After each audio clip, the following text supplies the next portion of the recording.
These fans in Boston are hoping to rally the Celtics here today as they trail the Indiana Pacers 3-0 in the best out of 7 series. We take a look at the McDonald's NBA brackets in the East. If the Pacers advance, and Larry Bird, the man who is orchestrating this team right now, he's the head of Indiana's basketball operations. We take a look at our Bud Light starting lineups for this game of 4. Artest, O'Neal, and Foster versus Welsh, McCarty, and Blount of the Celts. In the backcourt, Tinsley and Miller against Atkins and Pierce. Right now, the shooting is the question, but he can run a team. He doesn't turn the ball over and gets it inside. O'Neal steps it outside over Blount. It has been so easy. They have beaten the Celtics by double digits in all 3 games, and here the Celtics are on fire. Pierce nails a 3. I think Rick wants an early timeout. He wants a 30 right now.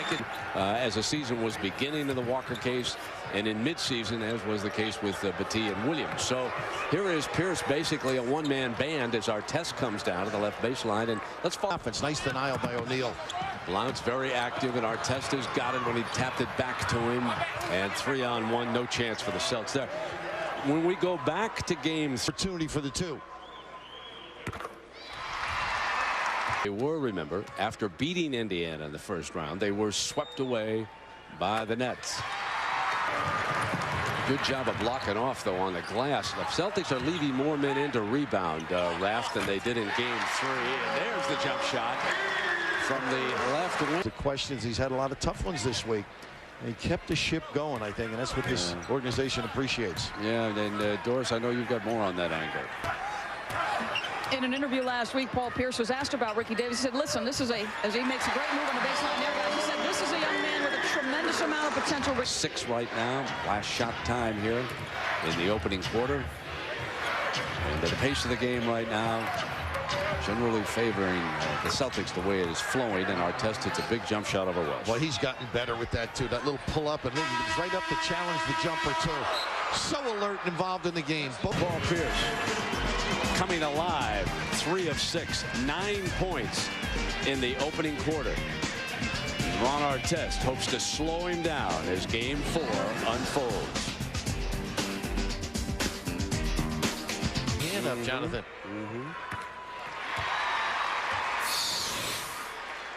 Look at that dance step. Oh, he moved them both. Yeah.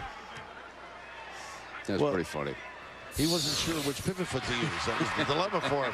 You know, I was talking to him the other day. He flew out to Lawrence, Kansas City, and out to Lawrence. Get your bumps, get in position, and now Artest really leveling on him Pierce, at the other end. I mean, he took it to him offensively, right off him. Oh man, backed him down to the baseline and ate him up on that. He came at the right time and settled in, and they're all in a age bracket where they understand they've been in the league for a while, what to do, how to take a little bit of a matchup right now. They do punish you. They're trying to get Harrington. Look at the mismatches they have. Size here. Mim can't get out and cover. They got the post up. We did. But if they lose it, they get another nice home gate. Nothing wrong with that. Mim can't put it back in. Pierce yanks it away. And he scores fine. Very competitive. That's what they got to do a little bit more. Didn't get it to his guy.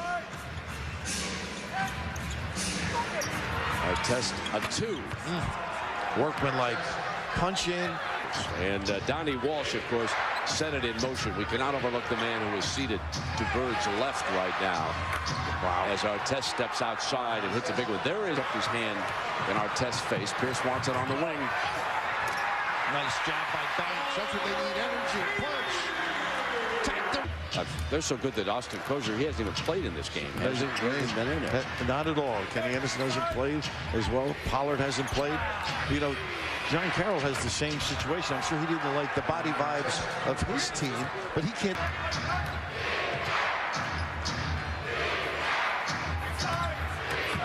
Artest feeds Harrington underneath. Oh, that was just a terrific effort. O'Neal holding on. Pierce chases Artest out beyond the arc. Harrington got it. Wow. That'll get you to the drawing boards. Tough look. Shot clock coming down to 10. See, they're not able to run anything right now, Brent. It's really a dilemma for them. Ricky Davis tried to slam it back in, and Pierce nails a 3-ball. Now that would have awakened people if Davis finished that one off. Of course, Rick, 3 straight division titles, 64% winning percentage. I mean, that's unbelievable. As Paul Pierce gets on track from a guy who's tough to get away from. Ron Artest. Johnson and Jones, Artest, Harrington and Foster. And one. A ISO, and despite a late scrape, and those folks would have told me in a hurry. if he had a good game against him, he worked like heck to have a good game against him. That's what he does.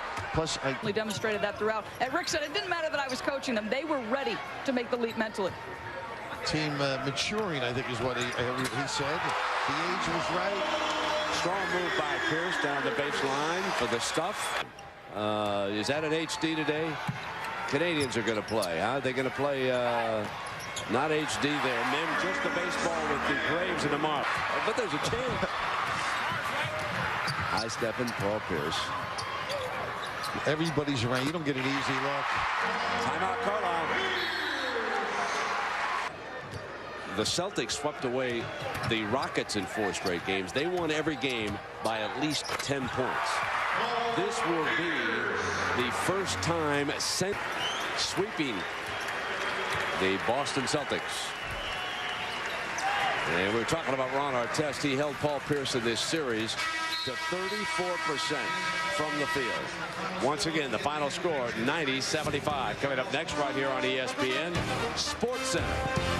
From Boston, I'm Brent Musburger saying so long for our entire ESPN crew as the Indiana Pacers sweep away the Boston Celtics and advance to the next round in the NBA playoffs, where they